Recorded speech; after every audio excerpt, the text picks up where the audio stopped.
And that is the state of two political parties. The Democrats are in disarray, with more details coming out about how much power Hillary Clinton had over the Democratic National Committee during the 2016 election.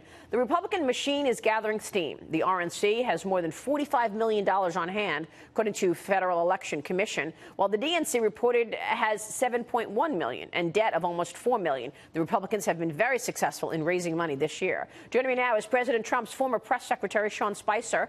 Good to see you, Sean. Thanks so much for joining us. Good morning. Happy Election Day, Maria. And to you. You just wrote an op-ed about this for The Hill. What does it mean for the crucial midterm elections in your view? And give us the status, basically, of that op-ed. How do you see these two parties? Well, as you pointed out, the Republicans have done very, very well raising money the last couple cycles.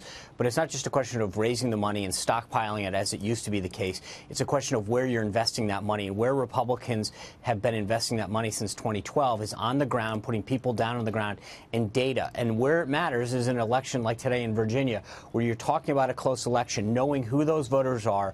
Did they vote early? Did they vote absentee? Are they voting on Election Day? What are those issues that are important to them? Who are the key influencers? And it's now helping people up and down the ballot, which is what the Republican Party was smart in investing in. So it's not just a question of the DNC being in dysfunction and bankrupt. It's not having the money to make the investment necessary to help plan for the future and to keep up with understanding who the key voters are in those battleground states. Yeah, but I mean, you know, everything is very fluid and it's fragile. You say that the RNC is spending its money on data to win elections, and that strategy helped Barack Obama. So can they do that going into the 2020 presidential election?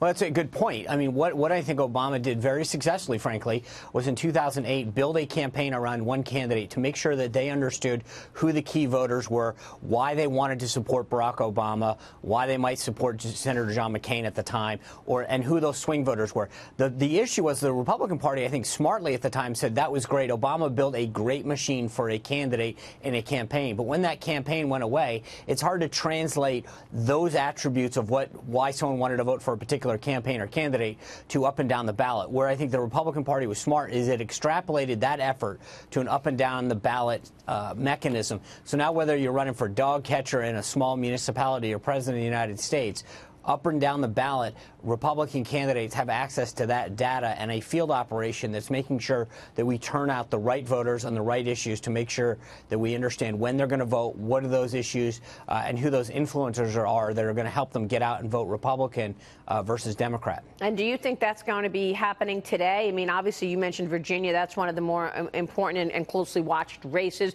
You also got the mayoral race in New York. Yeah, I'm not as high on the mayoral race in New York, but I am in Virginia, where, again, if you look at the past couple weeks alone, it started down as double digits, and now we're talking about a 1 or 2 point race. I think Ed Gillespie's got the momentum behind him and is going to take it over the top. I think Jill Vogel, Lieutenant Governor, and John Adams, all in very, very tight races. And again, it's where we were not only just 2 weeks ago, but 1 week ago, just outside double digits. It's all closed, and I think it's because we know who those voters are. We've got the staff on the ground to contact them to get them out to actually vote. So I think tonight's going to be a very good night for Republicans, especially in Virginia. Yeah. Meanwhile, Sean, a new Wall Street Journal NBC poll finds that the president is losing support in counties that voted for him in 2016. So when you look at what the Journal is out with today, half of the voters in the so-called Trump counties currently disapprove of the president's job performance. The same poll shows that the GOP has an advantage headed into 2018 midterms. So how much is this attributed to the fundraising and the strategy that you mentioned this morning and in your editorial? Well, again, I think there's a difference between, in the lead up to an election, being able to target voters on those issues. In those swing counties, a lot of them don't have crucial elections, especially not federal elections, so they're not necessarily being targeted. That same poll noted specifically with respect to the tax argument that they are largely uninformed of the debate that's going on. As that debate heats up, as I think we will be successful in passing tax reform and that agenda that people voted for moves forward, I think that they will move back. So that while you've seen a slight erosion. It hasn't been catastrophic. It's within the margin of error in some of those key counties. And I think as the accomplishments continue to tick upwards, key tax relief measures pass, and they see the agenda moving forward, they're going to fall back in line. So I don't feel too concerned about that. We're not at a crucial point yet in most of those areas where there's an election coming forward. And I think as the agenda has issues tick off that they were supportive of last November, they'll fall back in line and will do very well again. What about falling back in line for the Republicans? Do you think that the never-Trumpers who are in Congress right now, or the never-Trumpers who are around President Trump, are actually getting behind his agenda, or are they still, really don't care whether or not his agenda succeeds? Well, I think there's two factors in what you're asking. One is the agenda, and two is some of the rhetoric, if you will, or their sort of belief towards President Trump.